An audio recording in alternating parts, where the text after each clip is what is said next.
हिंदी के एक नए एपिसोड में आपका स्वागत है। इस वीडियो में हम मुख्यतः बात करने वाले हैं डसॉल्ट एविएशन के बारे में।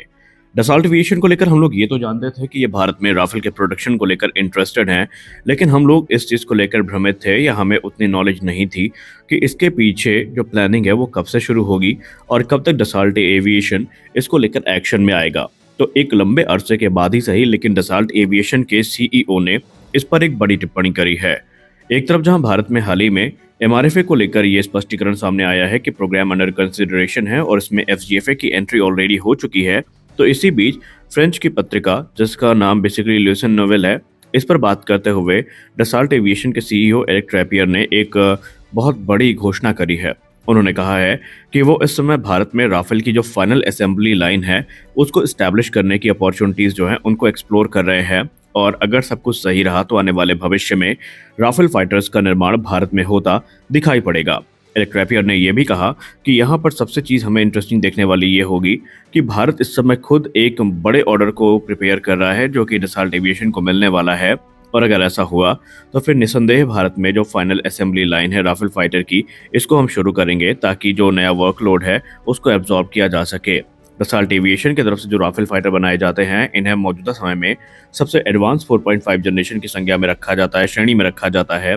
और भारत ने इससे पहले भी 36 की संख्या में राफेल फाइटर्स खरीदे हैं। तो इसको लेकर डसॉल्ट एविएशन का यह कहना है कि भारत इनकी एक्चुअल जो ताकत है उससे पूरी तरीके से परिचित है, और भारत इसीलिए यह चाहता है कि जो ये राफेल है ये एडिशनली भारतीय वायुसेना को ज्वाइन करें। इसके अलावा भारतीय नौसेना भी 26 की संख्या में जो राफेल फाइटर्स है जिनका एम वेरिएंट है उसको कंसीडर कर रही है, जो कि भारतीय नौसेना के एयरक्राफ्ट कैरियर यानी आईएनएस विक्रांत और आईएनएस विक्रमादित्य से ऑपरेट किए जाएंगे। उन्होंने ये भी कहा इसके अलावा इजिप्ट, कतर और यूनाइटेड अरब अमीरात से जो ऑर्डर मिले हैं इसके चलते डसॉल्ट एविएशन पूरी कोशिश कर रहा है कि इनके प्रोडक्शन रेट को रैंप अप किया जाए, लेकिन अभी भी इसमें डसॉल्ट एविएशन स्ट्रगल करती नजर आई है। यहाँ पर 1 से लेकर 2 जेट प्रति माह की दर से जो फ्रांस है वो बना रहा है, लेकिन वो इसको इन्हेंस करने की कोशिश कर रहे हैं, नंबर्स को बढ़ाने की कोशिश कर रहे हैं, लेकिन प्रैक्टिकली उनके लिए अभी तक ये चीज़ें पॉसिबल नहीं हो पाई हैं। ट्रैपियर ने यह भी अनाउंस किया है कि हम इस समय एक ऐसे सोल्यूशन पर काम कर रहे हैं जो कि इन समस्याओं का निवारण कर सकता है, और वह है भारत में फाइनल असेंबली लाइन का एस्टैब्लिशमेंट,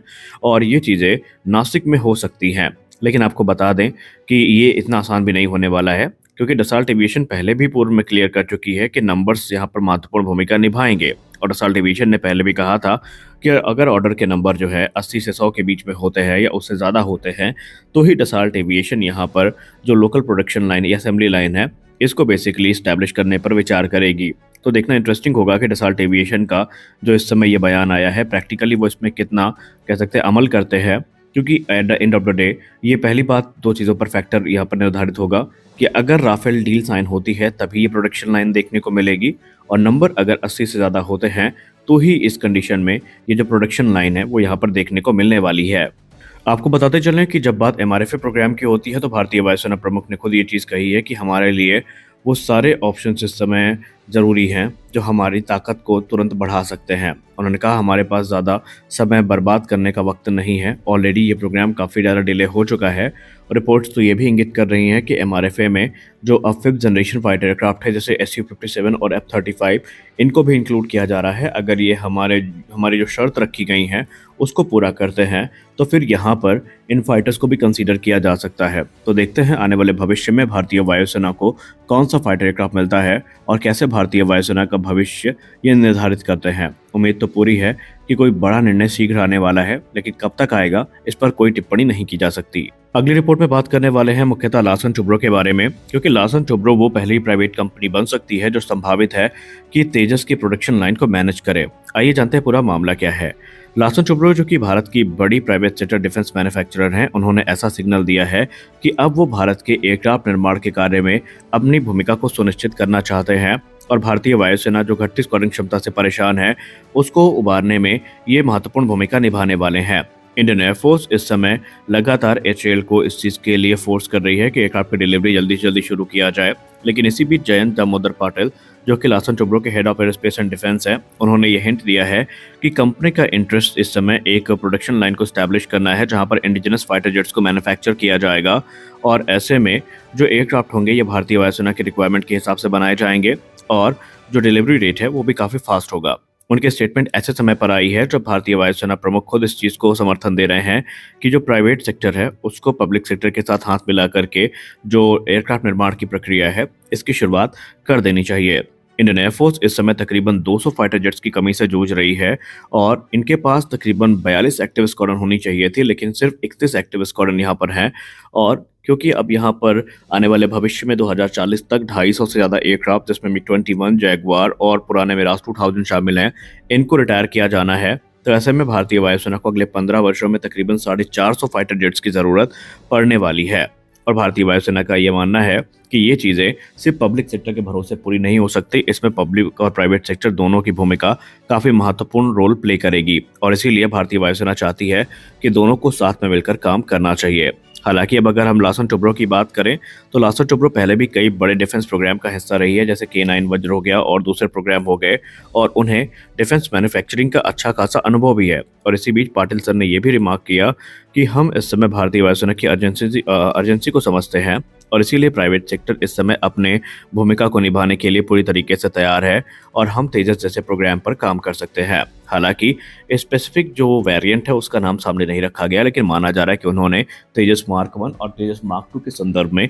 ये बातें करी हैं, क्योंकि ऑलरेडी अगर हम ऑर्डर्स की बात करें तो 2021 में 83 तेजस मार्क 1 का ऑर्डर प्लेस किया गया था, तो वहीं अब एडिशनल 97 जेट्स का ऑर्डर प्लेस किया जाना है। और ऐसे में HAL के अगर करंट प्रोडक्शन रेट की बात करें तो इसमें एक लंबा समय लगने वाला है डिलीवर होने में, और इसीलिए ये माना जा रहा है कि पब्लिक और प्राइवेट सेक्टर अगर हाथ मिलाती हैं और प्राइवेट सेक्टर को एक सेपरेट प्रोडक्शन लाइन मिल जाती है तो एडिशनल तकरीबन 10 से 15 फाइटर एयरक्राफ्ट भारतीय वायुसेना को प्रतिवर्ष मिल सकते हैं। वहीं भारतीय वायुसेना प्रमुख लगातार इसका समर्थन करते भी नजर आए हैं। देखिए, ये चीज़ें इतनी आसान तो नहीं होने वाली हैं, क्योंकि टेक्नोलॉजी ट्रांसफर से लेकर टेक एब्जॉर्प्शन और इंफ्रास्ट्रक्चर निर्माण के बाद चीज़ें शुरुआती तौर पर भले आपको धीमी नजर आएं, लेकिन अगर पब्लिक और प्राइवेट सेक्टर एज एक्सपर्ट्स मानते हैं कि हाथ मिला लेते हैं तो इनके जो दूरगामी परिणाम हैं ये सदैव हमारे पक्ष में होंगे। क्योंकि भारतीय वायुसेना इस समय ये समझ चुकी है कि ज़रूरतें जितनी जल्दी पूरी हो सके उतना ही ज़्यादा अच्छा है, क्योंकि एक तरफ जहां हम घट्टी स्क्वाड्रन की क्षमता से परेशान हैं तो वहीं चाइना पाकिस्तान को एडवांस जो फाइटर जेट्स हैं वो देने की तैयारी कर रहा है।